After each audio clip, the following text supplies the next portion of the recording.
किया है मैंने उस बच्चे के लिए।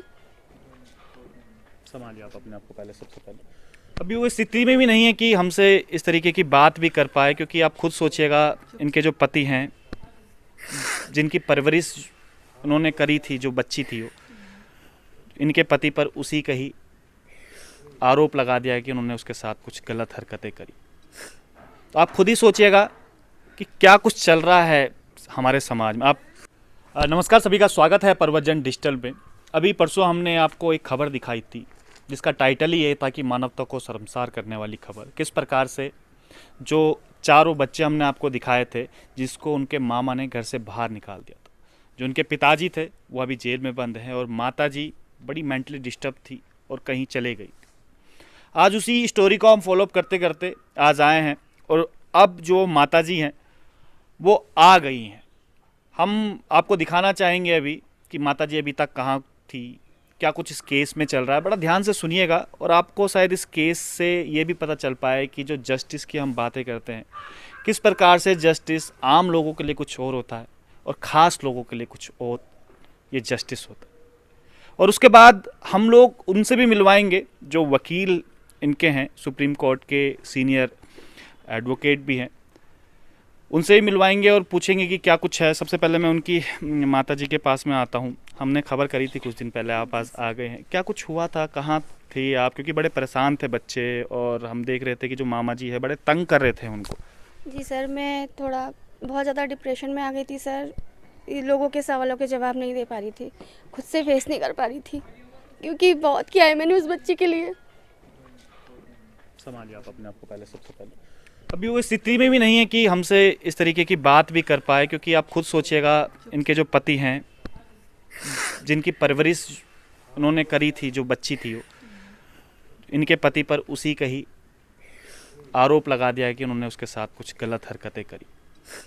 तो आप खुद ही सोचिएगा कि क्या कुछ चल रहा है हमारे समाज में। आप थोड़ा संभालिएगा अपना। फिर क्या हुआ था उसके बाद?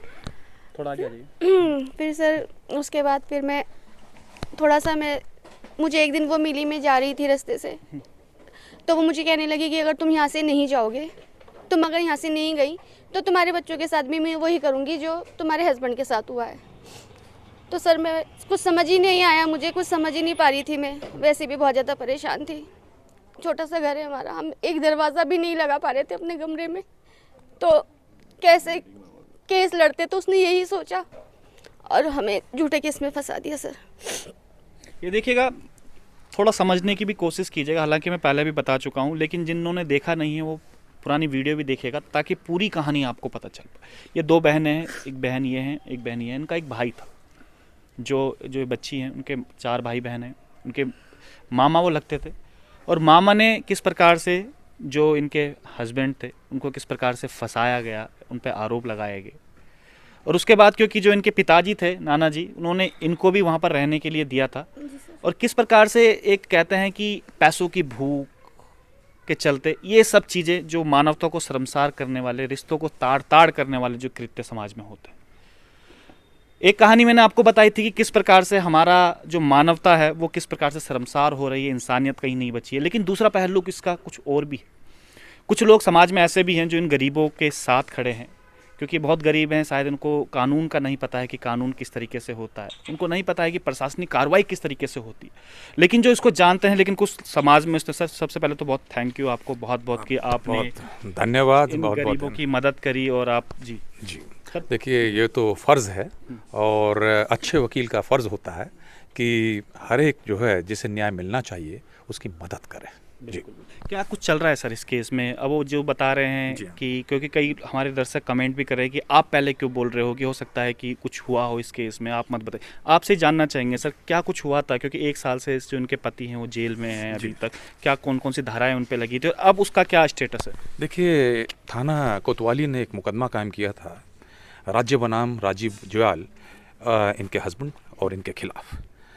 अंतर्गत धारा 323, 376, 506 भारतीय दंड संहिता 5K, 5I, 6 पॉस्को एक्ट में ये मुकदमा कायम हुआ था। और इस मुकदमे में विक्टिम की गवाही हुई है और विक्टिम का क्रॉस भी किया गया है। और क्रॉस में जो है बहुत सारी चीज़ें, तथ्य सामने आए हैं और जो है कंप्लेनेंट की भी गवाही हुई है और कंप्लेनेंट का क्रॉस भी कर दिया गया है ट्रायल कोर्ट में निचली अदालत में। तो अब और डॉक्टर की भी गवाही हो चुकी है, PW3 हैं उसमें। तो डॉक्टर की गवाही में जो है बहुत आया है, क्लियर आया है और मैंने खुद जो है जिरह भी की है और ये भी साबित हुआ है कि बलात्कार का और कहीं भी कोई जो है नामो निशान नहीं है। अच्छा जी। ये टोटल झूठा केस है। बिल्कुल बिल्कुल बिल्कुल झूठा केस 376 का कोई ऐसा अभी, क्योंकि मैटर सब जडाइस है और क्योंकि अभी काफ़ी आगे केस को जाना है और कंप्लेनेंट भी अपनी कंप्लेंट को साबित नहीं कर पा रही है ट्रायल में। तो और एक क्योंकि ये जो केस हुआ है, क्योंकि एक कमरे का केस है, एक कमरे में जो है विक्टिम को दिखाया गया है और पूरा परिवार रहता था।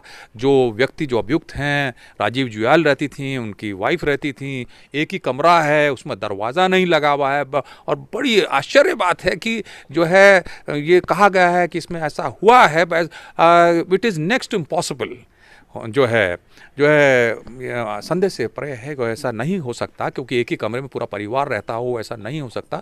और खुद वो जो है इनके फूफा थे, तो जो है ऐसा जो है जो हमने उनसे पूछा भी है और इन्होंने इनके खिलाफ एक FIR की थी इससे पहले, और झगड़ा था संपत्ति का, और संपत्ति के झगड़े को इतना बड़ा बना दिया गया कि एलिगेशन यहाँ तक पहुँच गया। और जो कंप्लेनेंट हैं बहुत बायोलॉजिकल मदर नहीं है उनकी, सौतेली माँ है। ये बहुत इंपॉर्टेंट है इसके अंदर। तो सौतेली माँ हैं और जो है उन्होंने जो है एलिगेशंस लगाए हैं। एलिगेशन जो लगाए हैं ट्रायल कोर्ट पर, जो है ट्रायल भी हो रहा है, उसका लगातार ट्रायल चल रहा है और ट्रायल पर कहीं भी, क्योंकि हमने इस बात को पूछा है उनसे और ये बात पूछी है और ये बात पूछा है और वो साबित नहीं कर पा रही। उन्होंने कहा मैंने अपनी आंखों से कुछ नहीं देखा है। तो बहुत इंपॉर्टेंट है कि हेयर से विटनेस है, कहीं उन्होंने नहीं देखा अपनी आंखों से। तो अब जो है दूसरी बात जो बहुत इंपॉर्टेंट होती है कि वो जो है रेप विक्टिम, उसके बारे में मैं कुछ नहीं कहना चाहूँगा। जो है अब जो डॉक्टर है वो बहुत महत्वपूर्ण गवाह उसका, और महत्वपूर्ण गवाह है और महत्वपूर्ण गवाह की गवाही हो चुकी है और गवाही जो है में बिल्कुल क्लियर आया है। और हमने इस बात को पूछा भी है क्या बलात्कार की पुष्टि होती है, तो डॉक्टर ने कहा नहीं, इसके साथ कुछ नहीं हुआ, बलात्कार भी नहीं हुआ है। तो 376 धारा कैसे लगी, दिस इज वेरी इंपॉर्टेंट। इस पर कहीं ना कहीं जो पुलिस प्रशासन की किस तरीके से कार्रवाई करे, उस पर भी शक जाहिर होता है कि जानबूझकर फंसाने का एक षड्यंत्र रचा गया है। बिल्कुल बिल्कुल हो सकता है, बिल्कुल हो सकता है, क्योंकि ये केस जो है बिल्कुल जो है संदेह के घेरे में, क्योंकि अभी ट्रायल बचा हुआ है और ट्रायल में जो है हम लोग साबित करेंगे और हम चाहते हैं इनको न्याय मिले और ये बाइज्जत बरी हो, क्योंकि बहुत अच्छा केस और जो है इस तरीके के कई केसेस होते हैं। क्योंकि 376 जो धारा है उसका जो है कहीं ना कहीं ये जो है गलत इस्तेमाल भी हो रहा है, मिसयूज़ हो रहा है।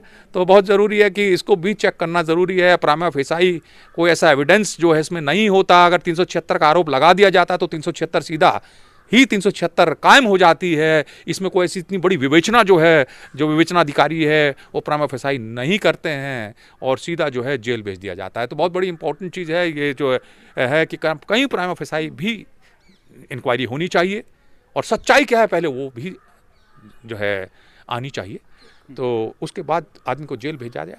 अब क्वेश्चन ये होता है कि आज इनकी बेल हुई है, सरेंडर हमने कराया है अदालत में, पॉस्को अदालत में सरेंडर कराया, हमने साबित किया है कि ऐसी कोई जो है इनोसेंट है और जो है इन्होंने ऐसा कोई अपराध नहीं किया और इसी में जो है इनको बेल मिली है आज।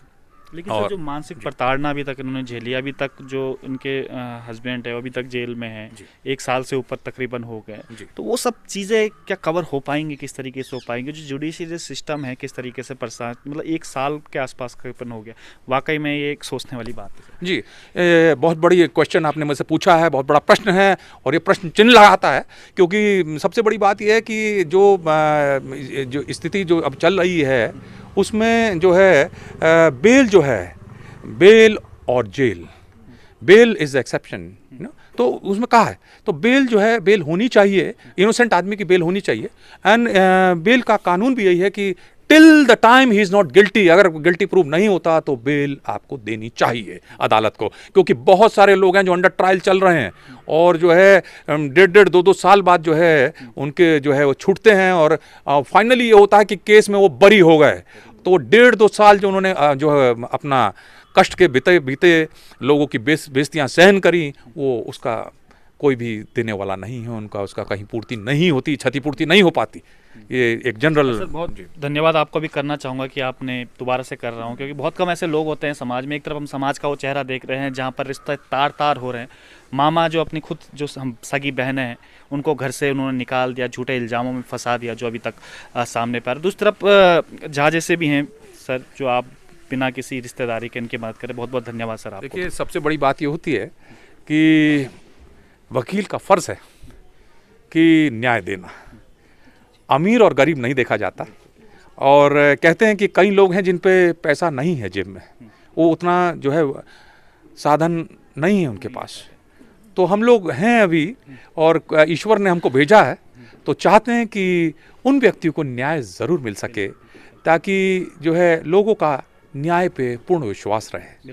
बहुत ज़रूरी है इस चीज़ को, क्योंकि बहुत लोग गरीब हैं। कुछ इतने गरीब हैं कि लोग नहीं जा सकते, हाई कोर्ट नहीं जा सकते, सुप्रीम कोर्ट नहीं जा सकते, इतना वाहन नहीं कर सकते। तो अभी हम लोग बैठे हैं, तो मैं खुद आता हूँ और कहते हैं कि जो है न्याय के लिए हर एक इंसान को आना चाहिए और न्याय मिलना चाहिए, और उसी न्याय के लिए हम कार्य कर रहे हैं और एक लंबे समय से कर रहे हैं। तो चाहेंगे कि हर एक गरीब को, अमीर को और मध्य वर्ग को न्याय मिल सके, क्योंकि न्यायालय जो है, तभी न्याय पे इंसान का विश्वास जो है कायम रहता है, जब उसको सही न्याय मिलेगा। ठीक है, बहुत बहुत आप भी हमारे साथ में हैं, क्योंकि उनके मोहल्ले से ही आते हैं। क्या कुछ अभी तक चल रहा है, और अब तो वकील साहब भी काफ़ी मदद कर रहे हैं, अभी क्या कुछ अब दिख रहा है आगे कि क्या कुछ होने वाला है? देखिए, आपको सब इस केस के बारे में सब जानकारी हमारे सीनियर एडवोकेट BD झा ने दे दिया है।